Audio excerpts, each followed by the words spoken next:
right now, Shimon, on the death toll. What are you learning? Yeah, and Wolf, this is not good news. We're learning that at least 16 people are now dead. This is according to law enforcement sources, federal law enforcement sources, and some local law enforcement sources in Florida. We're being told 16 dead in this shooting now. 16 dead, 16. Not injured, but 16 dead. Do we know how many injured? We don't have an exact number of injured. We've been told perhaps as much as 14. But this certainly takes this to a new level, a different level. That number of fatalities certainly staggering and difficult to comprehend. That we now are dealing with a school shooting with students inside a school and as many as 16 dead. The suspect is in that police vehicle. They are now at the Broward County Sheriff's Office headquarters in Broward County. That's where Fort Lauderdale is, just north of Miami-Dade, south of Palm Beach County. We're going to keep this aerial picture up. We'll see if we see the suspect being removed. But, Phil Mudd, when you hear 16, and let's just watch this video for a second before we discuss this horrific death toll. 16 confirmed dead now, according to the latest information Shimon Prokopez, our crime and justice reporter, is getting. But let's watch this picture, all of us, and let's pause for a moment.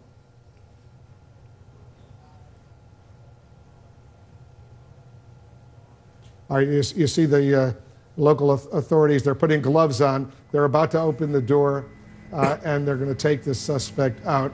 Tom Fuentes, this is a sensitive moment right now. They got to do this carefully. Well, they don't want him to be injured in the process of doing this, and looks like he's got a hospital gown on. Right, and they might put gloves on, not knowing if he has some disease or something that would be infectious for the police officers handling him, if they physically have to touch him. So, but at least he's under his own power and healthy enough to walk into that police station where he'll be interviewed soon. Phil Mudd, 16 confirmed dead now. That's what we just reported. You got to think of, they're probably most of them students, high school students. They got parents, they got loved ones, they got a lot of friends. This community is not going to be the same. That is, but let me take you into the business I was in. There's a day job and there's a night job. At nighttime, you go home, you'd see your friends. You wish you could reach out to a parent and say, we as Americans, Democrats, Republicans, Independents, we love you. 9 to 5, though, it's cut and dry. I want to know from the individual who's now in custody, did you talk to anybody who knew anything about this? That is a people question. And were you planning any other imminent attacks, imminent threat? Then I'm going to have a parallel investigation that says, regardless of whether I believe you or not, I want your information to see whether you were talking to somebody, for example, in digital media, that suggests that what you're telling us during the interview is false.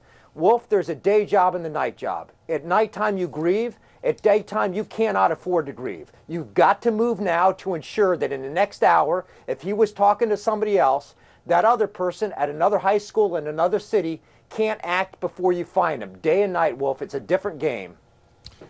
Shimon, you reported just a few moments ago the suspect identified as Nicholas Cruz, either 18 or 19 years old. We just saw him being walked into the sheriff's office there. Now you're getting more information on the weapon? That's right, and this comes from my colleague, Evan Perez. What we're learning is police have recovered an AR15 style firearm, which is now in the custody of police, of law enforcement, and the ATF is tracing the firearm, and so they're trying to, now begins the process of trying to figure out how he obtained this weapon.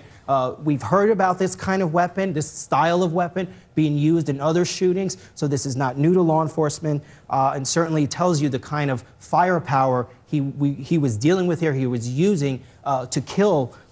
Right now, the death toll stands at 16. Death toll stands at 16. I want to talk about this AR-15 in a moment, but joining us on the phone right now is the mayor of Parkland, Florida, where this high school is, Christine Hunchovsky. Mayor, thank you for joining us. So we're hearing 16 people are dead. Is that what you're hearing as well?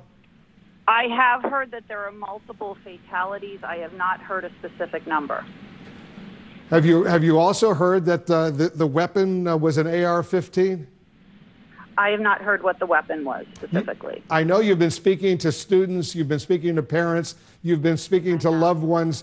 Tell us what you're hearing. When I initially arrived on the scene today, there was wasn't much information in the beginning. Parents were obviously very distraught.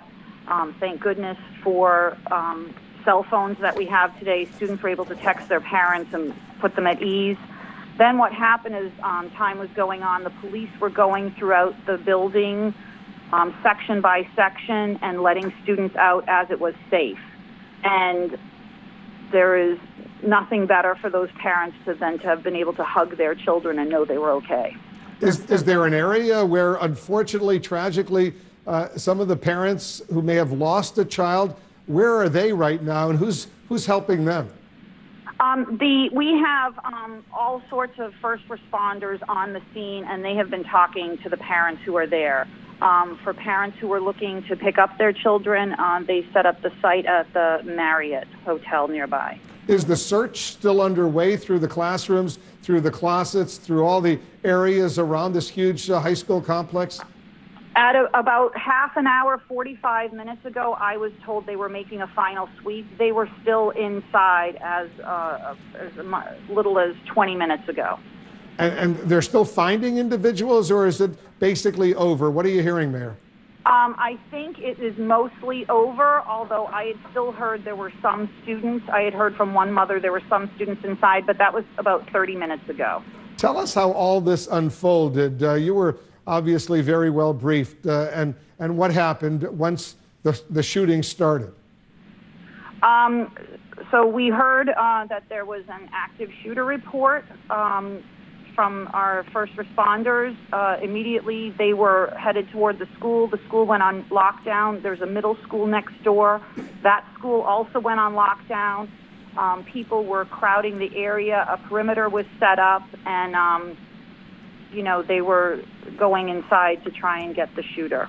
Can you tell us anything, Mayor, about the suspect? We've learned his name is Nicholas Cruz, either 18 or 19 years old. We're told by the Broward County Sheriff, a former student at the high school. That is what I was told as well. This was a former student, and I was not given any firsthand other information, but several of the parents knew of the child who I had spoken to. Do you know, Mayor, if there were any previous threats to this high school? We have had, many years ago, there had been a threat, but we hadn't really had anything happen there. This is, we live in a very, we're in the northwest corner of Broward County. Most people don't even know where Parkland is. We're a very small, tight-knit community, very family-oriented, parents volunteering, students volunteering. This is not something that you would expect in this area. In the aftermath of Sandy Hook and Columbine, how do schools in Broward County and Parkland, your high school there, how do they train for this kind of horrific situation? So in Florida, all our school systems are county school systems. So Marjorie Stoneman Douglas is within the city of Parkland city limits, but it's run by Broward County schools. And the school system does do active shooter training drills. It's sad that that happens in this day and age, but we see it is necessary, unfortunately. Unfortunately, it's happening all too often. So based on what you know, Mayor, what's happening at the school right now? Right now, we still have police. I saw FBI. I saw all sorts of fire, EMS, first responders, CERT. Everybody was out there still working on the situation. And there's a lot of work to do. As far as a motive for this suspect, is there any indication at all of what this person may have wanted, what he was up to, what kind of grievance he had? I have not heard any motive. Like I said, some of the parents were familiar with the student's name, but I didn't hear more than that. I would like to point out, we talk a lot in our country about our wonderful first responders. It's on days like today that we're most grateful for those who run in and are there to protect us. Mayor Christine Hunchofsky of Parkland. Mayor, I know this is an awful, awful situation for you, for everyone in Parkland, indeed for everyone watching right now, but especially the folks there. Thank you. We'll stay in close touch with you and wish everybody good luck down there. And please express our deepest, deepest condolences to those families who have lost a loved one. I will. Thank you very much. Thank you very much, Mayor Shimon. 16 fatalities, 16, maybe a lot of them kids, presumably dead. Yeah, that certainly appears to be the case right now. And that's 16 so far that we know of. I mean, we don't have a definitive count yet because, as we've been showing, police are still going through that building. We don't know if this was contained to just one room, one classroom in the building, or one area perhaps of the building. Maybe this stretched out. We don't know how long he was in there, if anyone was killed outside. So there's still a lot of work for the police to do.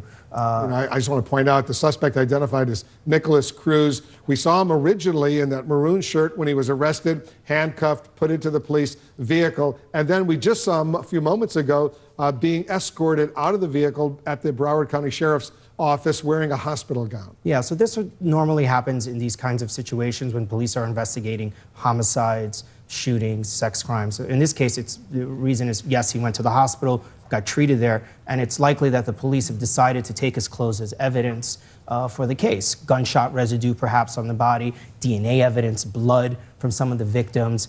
They may also are trying to trace where he went after the shooting, and they may be able to do that by using his clothing, if there are grass marks or whatever it may be. There's also a question about how did he get injured, and I think that's going to be a question that police are going to try to answer, and so the clothing could be used to try and answer some of those questions. And they also want to make sure that there aren't any poison pills or anything like that hidden in the clothes. They want to make sure there's nothing like that. Certainly, and to have a suspect alive after this kind of a shooting is rare.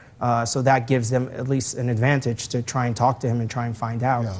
What was going on. going Put him on. in the hospital gown, and they also fear very often there could be razor blades or whatever. That's hidden absolutely right. In a pair of jeans or whatever. Josh, let's talk about this weapon. You heard Shimo say it's believed to have been an AR-15 style weapon. Tell us about that. We unfortunately hear about this AR-15, unfortunately, all the time. We do, Wolf, and let me say at the outset, so my role here is to talk about law enforcement and national security, not politics. But what do we do when the two come in and intersect with each other? Let me just say at the outset, I grew up in rural Texas. I grew up hunting. My family owned weapons. I challenged someone to question my support of the Second Amendment. I was also an FBI agent, and I carried a similar type weapon, the M4, which is a high-powered assault weapon. And up until a week ago, when I left, I gave it back.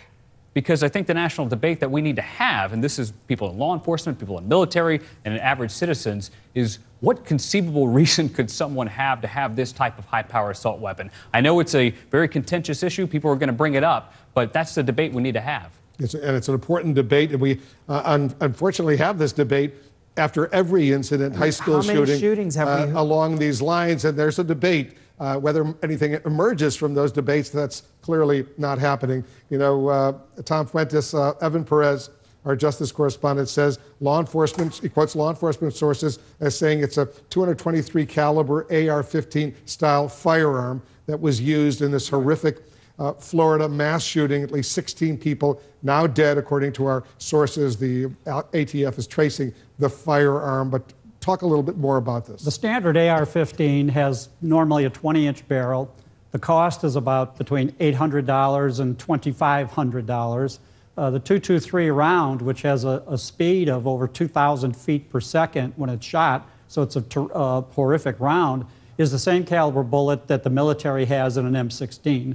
And it would standard capacity magazine would be about a 30-round magazine. They have some that are longer and some that are a little bit more compact, but standard is 30 rounds, single fire, so as quick as you can pull the trigger, you can be shooting. But with a 20-inch barrel, you're going to have a fair amount of accuracy, so that's why you'll see not just sprayed bullets around like from a pistol, but pretty accurate fire into the individual victims, and that's what makes this weapon so dangerous. It's a military assault type rifle, basically. And so how many rounds can you shoot before you need to reload? Well, if you have a standard magazine, it's 30 at a time. So you fire 30 rounds, dump that magazine, pop the new one in, and keep going. It's as quick as you can pull the trigger. That's pretty expensive, though. What you said, $800 to $2,000? Yeah, not counting the expense of the bullets. The bullets. This is an 18 or a 19-year-old a guy who got this weapon. How easy is it, let's say in Florida, to purchase a weapon like this? Well, it's not going to be real easy, but we know that illegal weapon purchases are pretty easily made in terms of going to gun shows and buying them from other individuals. Now, Sandy Hook, you have the similar weapon, and in that case, it was Adam's mother's gun. So he takes her gun, kills her with it, then goes to the school and does all the damage. So this gun could be stolen from someone. It could be the parents of this kid may have owned the gun, or some other friend. We don't know. Obviously, ATF will do the trace and find out where that gun was made, sold, and who was the last registered owner of it. We have on the phone right now the superintendent of Broward County Schools, Robert Runcie.